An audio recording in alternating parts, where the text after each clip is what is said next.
much. Thank you, Chad, for that kind introduction. Joe and I are so proud to be with you tonight, and you are doing a phenomenal job leading HRC.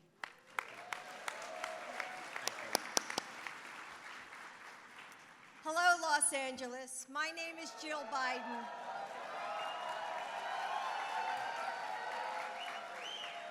I am with you tonight as an educator who knows the kind of bullying and harassment that some of my students face in the classroom and the rejection they encounter at home. I am with you tonight as a military mom and someone who cares deeply for our service members and their families,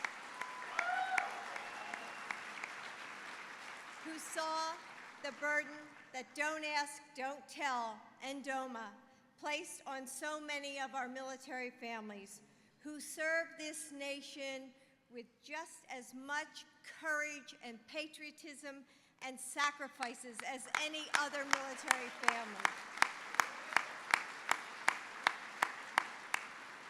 And I am with you tonight as a mother and a grandmother. In fact, our granddaughter Finnegan is with us. I, like you, want my children and grandchildren to grow up in an America where no matter who you are or whom you love, you are treated with dignity and respect.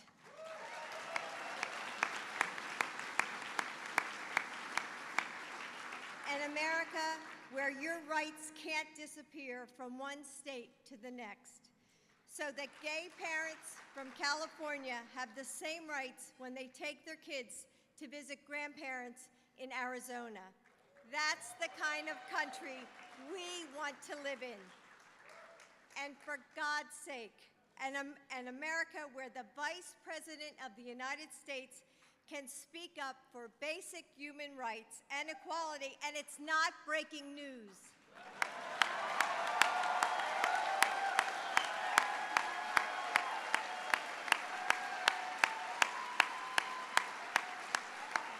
I am so proud of Joe and his commitment.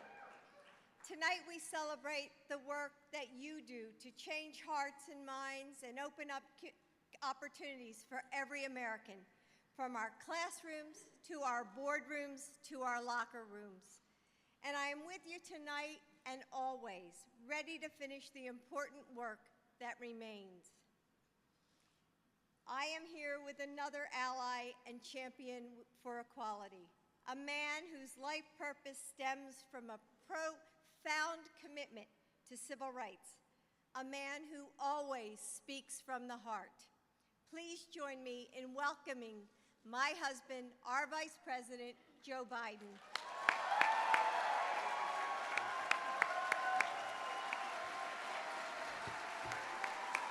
Thank you very much, Jill. Thank you. Thank you all very much. Thank you. Thank you. Thank you. Please sit down. Thank you.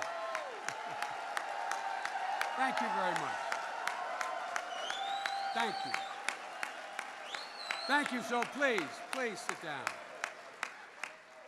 I know it shocks you to hear that I sometimes speak my mind.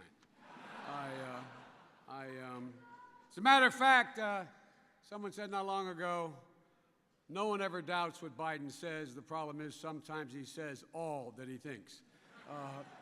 And I assure you, it was no surprise in the Biden household when I spoke out on Meet the Press. But folks, before I begin, I'd like you to introduce you to my best friend in the world, my sister Valerie, and her son, who's an attorney out here in Los Angeles, and my granddaughter. Our granddaughter has come along with us, and the reason she's with us is that I want her to understand which she is only now beginning to understand. That what she thinks and all her generation thinks is starting to be thought by older folks, too. And so, ladies and gentlemen, let me introduce you to my sister, Valerie Biden, her son, Cuff Biden. Actually, it's not Biden. She's married. Valerie Owens, her son, Cuff, and my granddaughter. Oh, there they are.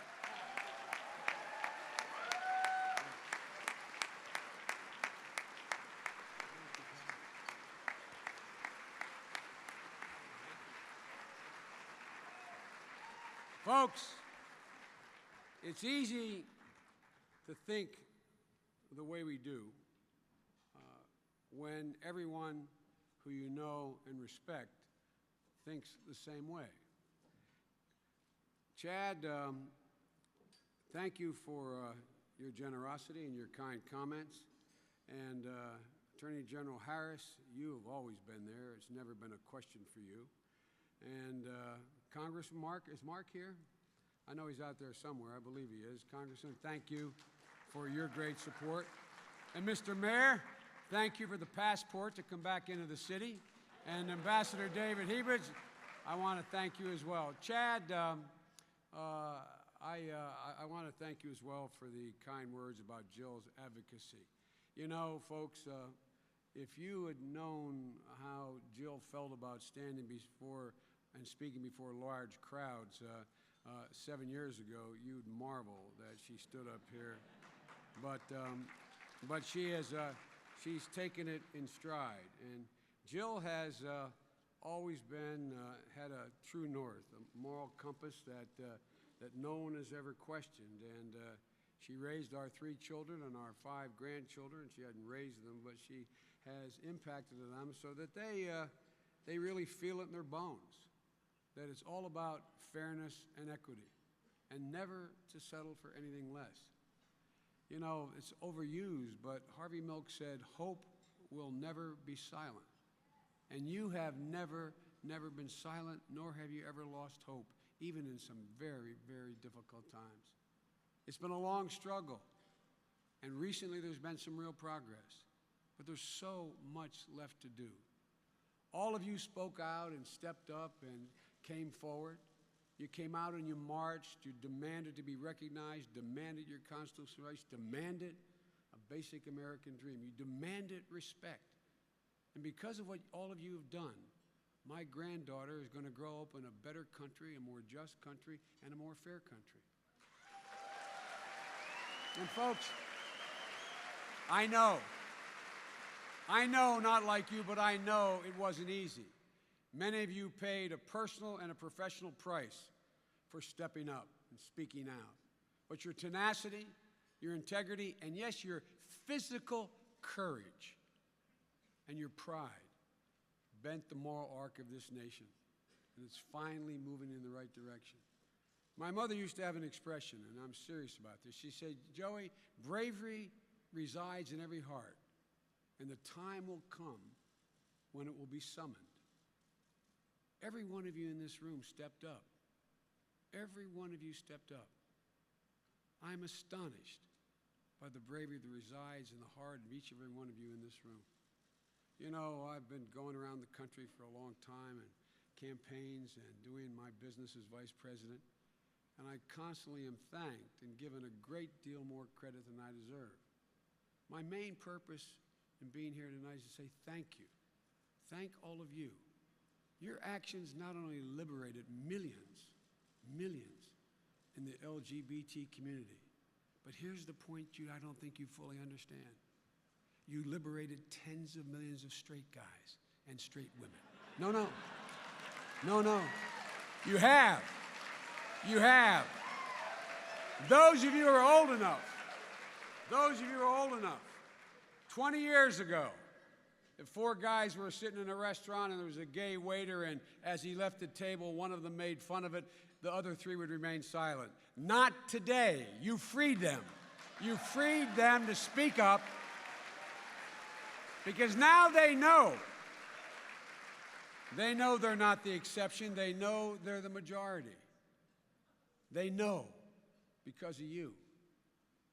And with regard to my being on Meet the Press, besides, I told the president when he asked me to be vice president 2 things.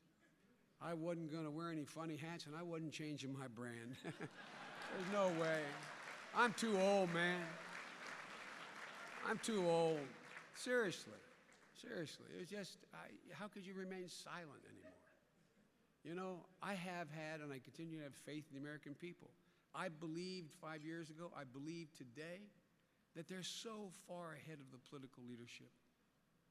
And when I spoke out, the great surprise, all of a sudden the polling data started rolling in, and a majority an absolute majority of the American people agreed with what I said. But it wasn't because of what I said. It's because all the sacrifices all of you made. It's been an honor of my lifetime to work alongside of so many of you, and particularly to see what we've achieved in the last 5 years. Together, as this has been mentioned already, we passed the Matthew Shepard Hate Crime Prevention Act, repealed Don't Ask, Don't Tell, reauthorized the Violence Against Women Act with projections for services for the LGBT community, passed the Affordable Care Act, so no one can be denied health care because of their sexual orientation or their gender identity. We argued the case along E.D. Wilson in the High Court of the land because we knew it was unconstitutional, simply wrong for the federal government to discriminate. We filed a brief on Prop 8 because we believe the loving relationships you see in this room in California, my home state of Delaware, all around the nation, should not be denied the freedom to marry. It's basic. And we rejoiced. We rejoiced as we saw that iconic picture of Chris and Sandra and Paul and Jeff joining hands in victory on the steps of the Supreme Court. But folks, it's a lot of progress in a relatively short time after this fight's been going, but guess what? There's so much more to be done. My grandkids, my children, and their kids are going to be shocked. It shocks the conscience that at this very moment in American history, in some states, an employer can fire you just because of who you are or who you love. It's close to barbaric. I mean, think about this. No, I really mean this. Imagine 20 years from now, as Americans look back and say, how in the hell could that have ever been allowed? The country's moved on. The American people have moved on. It's time for the Congress to move on and pass ENDA. Pass ENDA now. Not tomorrow, now.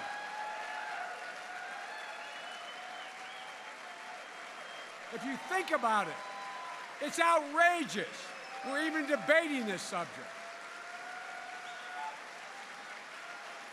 I really mean it.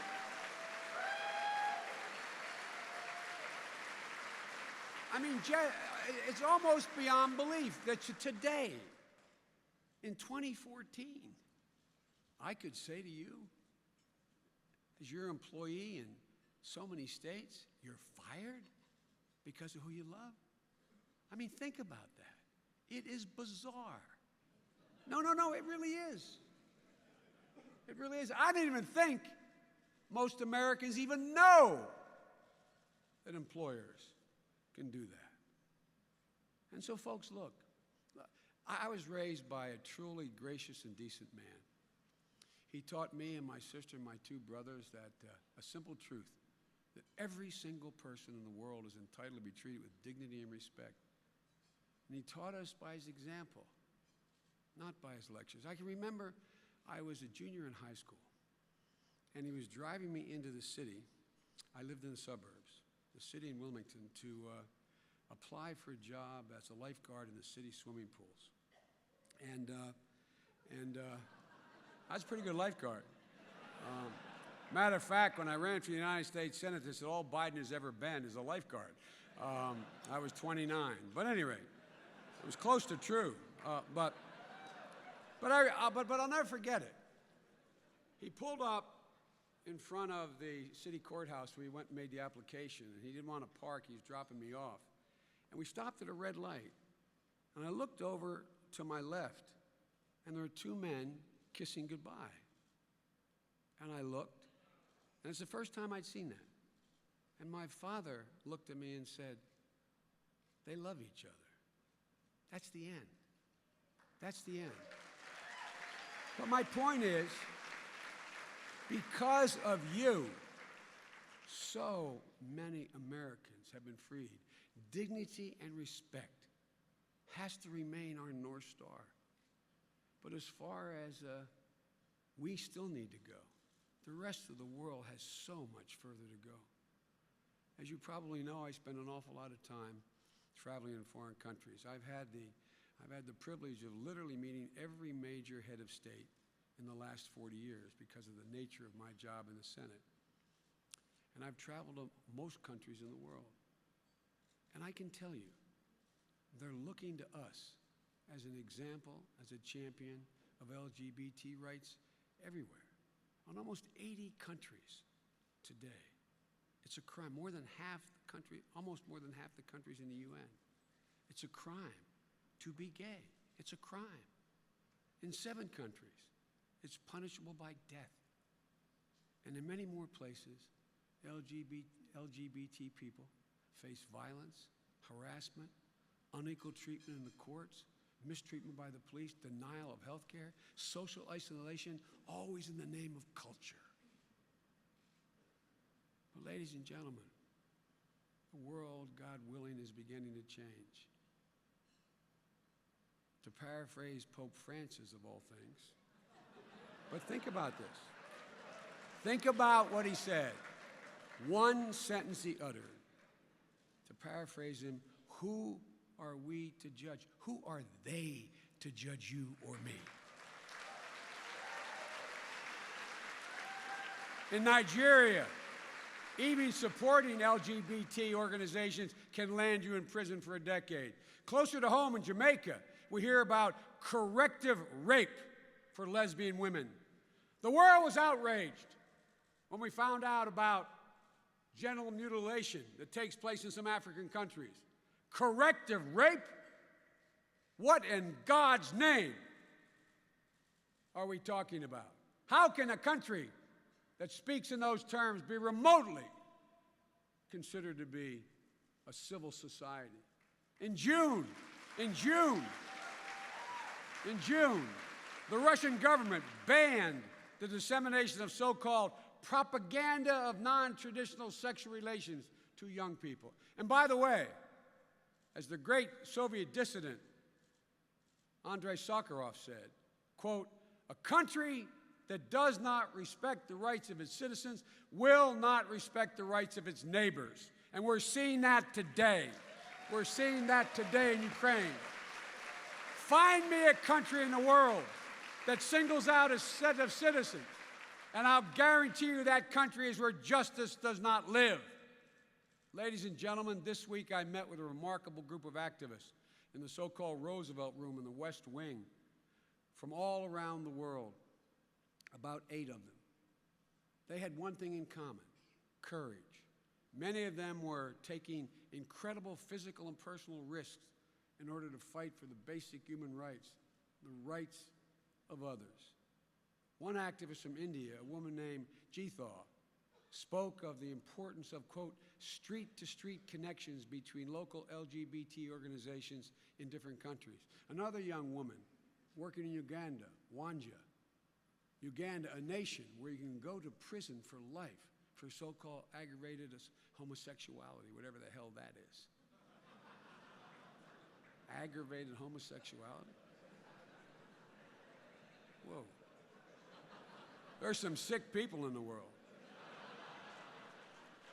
But here's what she said. She said the LGBT community has been chosen in her country as pawns in the question of where do we look, west or do we look east? And she went on to say, it shouldn't be either east or west, it's a basic human right. Well, ladies and gentlemen, let's think about it in basic terms. And I know you know it, but sometimes even you forget it. The single most basic of all human rights is the right to decide who you love. It's the single basic building block. It is. It's the single most important human right that exists. And hate can never be defended because it's a so-called cultural norm. I've had it up to here with cultural norms. I really mean it. A cultural norm that is sick. It's simple. There's never a justification for a government or individual politician to play off the bigotry and hatred. A friend of mine who I've gotten to know years ago, Archbishop Desmond Tutu, spoke out against what he called, quote, a wave of hate sweeping across his beloved continent against LGBT people. He said, quote, politicians who profit from exploiting this hate are fanning it. They must not be tempted by the easy way to profit from fear and misunderstanding. And we have a simple obligation. When it occurs, where it occurs, as individuals and as a government, we must speak up, speak out, and do everything we can to confront it. America's strength, and I know you're tired of hearing me say this the last 6 years, but America's strength, I really mean this, does not lie in the exercise of its power. It does not lie there. It lies in the exercise of its values. In every aspect of American foreign policy, we should have as the focus in our foreign policy that we lead not merely by the example of our power, but by the power of our example. That's what makes us different. That's what makes us strong. I really mean that. Look, I don't want this just to be a rah-rah speech here. I mean what I say. It's clear we have a long road to travel to change hearts and minds and laws all around the world. But we're beginning to do it. We're beginning to do it. I want to talk to you about what the President and I are doing to help us get there. Barack and I believe that the rights of LGBT people is an inseparable part of America's promotion of human rights around the world. It is not, really, it is not, it is not distinguishable. It's a false distinction been made in the past. The first and most important thing this administration has done is to use the bully pulpit of the most powerful nation on earth to stand up in defense of LGBT rights around the world. It means speaking up against the criminalization of LGBT status or conduct, as President Obama has ordered all agencies working overseas to do. It means our annual State Department report on human rights now speaks out by name, naming countries that mistreat LGBT people. It is consequential. It means providing training and tools to our diplomats around the world so that they can integrate LGBT rights into how we do American foreign policy in the 21st century. And by the way, 5 of these missions are now run by openly gay ambassadors.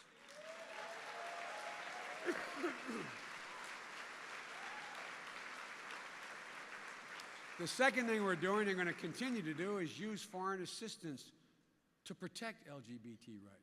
We've set up and contributed to the Global Equity Fund, which is working in over 50 countries to support unbelievably brave LGBT activists working on the ground around the world, often in unimaginably difficult and dangerous circumstances.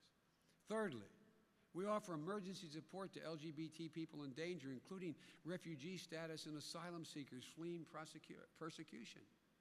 And fourth, we're building a broad coalition, as broad as we can. We're working with partners like Albania, which just added protections against hate crimes for sexual orientation and gender identity. Albania. Nepal, which is taking steps to recognize transgender citizens. Mongolia, which has held its first Pride Week last September.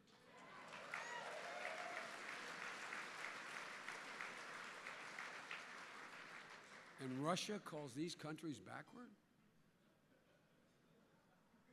We're working with countries like Argentina, Brazil, France, Norway, Sweden, Mexico as well. On UN Human Rights Council, the World Bank, regional bodies like the Organization of American States and the Organization for Security and Cooperation in Europe. We're working with businesses who can vote with their capital for those economies that respect the rights of LGBT employees. We're supporting organizations such as the Los Angeles Gay and Lesbian Center, which is working with grassroots advocates. We're all working with grassroots advocates all across China to help them start their own community organizations. And we're excited to work with you, the Human Rights Campaign, through your new global engagement program, to which you take the same passion and remarkable courage you brought to fighting for LGBT rights in this country to help people around the world. And folks, we're in the early days of a long, long fight. But you should never underestimate the epiphanies that follow a culture that makes a breakthrough of conscience. And that's what you helped start here. As we used to say in the Senate, I'd like to make, in closing, a point of personal privilege. I want to thank Chad for being the person he is. Now let me explain what I mean by that. You all know him, he's a good man, but let me explain what I mean. It was in April of 2012. I was campaigning for Democratic candidates around the country, and I was here in Los Angeles with leaders of the LGBT community in Southern California at the home of Michael Lombardo and Sonny Ward. And a young man was standing against the wall in the living room as I was answering questions. That young man was Chad. And Chad asked me one of the most sincere and plaintive questions I've ever been asked in my political career, particularly on this issue. He looked at me and just asked a simple question. He said, "Mr. Vice President, what do you think of me?" A simple, straightforward question. What do you think? I'd never met him before. What he was saying was, what do you think of me? I am a homosexual. What do you think of me? No one ever asked me that question before. And it made me sad to think that anyone, any of you in this audience, any of my acquaintances, my friends, my employees who are gay, lesbian, bisexual, or transgender have to go through any part of your life looking at people who don't know you and wondering, what do they think of me? What do you think of me? What a profound question. And all I could think of was, if all Americans understood that there are people with different sexual orientations in every walk of life, every sector of America, every nook and cranny of this country, and that you are no different. You are us. We are one.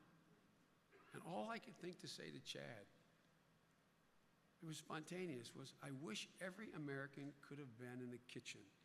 They always take me in through kitchens. You think I'm kidding, I'm not. I walked into Michael and Sonny's home through the kitchen. They were standing there. And their two beautiful young children, 5 and 7, were standing between their parents. And the first thing I did, the little girl put her arms out. Actually, the little boy did first. So I bent down, crouched, and gave him a big hug. And we talked a little bit before I even said hi to Sonny, who was standing to my right. And after a few minutes, the little girl turned to her father and said, "Daddy, is it okay if the vice president comes out in the backyard and plays with me and you speak?" Swear to God.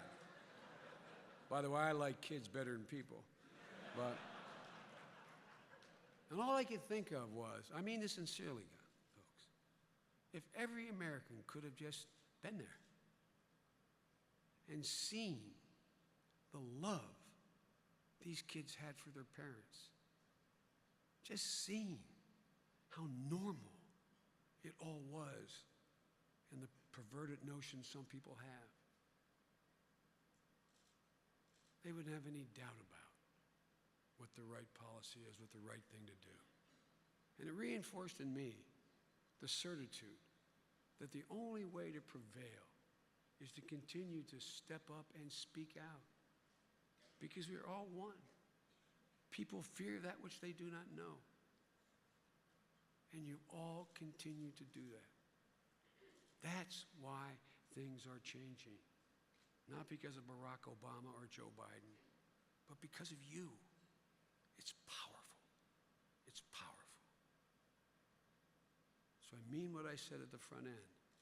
Thank you for not only liberating people who have been persecuted and pummeled, but thank you for getting us on the way of liberating all of America. It's a fight we will win. I don't have a single solitary doubt in my mind. I'm absolutely confident my grandchildren's generation has already moved and will continue to move far beyond the prejudice of the past and of today. That's why I'm so confident that the future is only going to get better. Just as some of you heard me say through the campaign, I will fight to ensure that my 4 granddaughters have every single solitary opportunity, I mean without exception, that my grandsons have. And as long as I have a breath in me, I will not be satisfied till everyone in the lesbian, gay, bisexual, transgender community is afforded the dignity, the freedom, and the equality that my father spoke so clearly of. Because that's the only way. Only when you do that will we be a whole nation. Only when you do that will we be a whole nation. God bless you all. God bless your families. And may God protect our troops. Thank you for what you do. Thank you.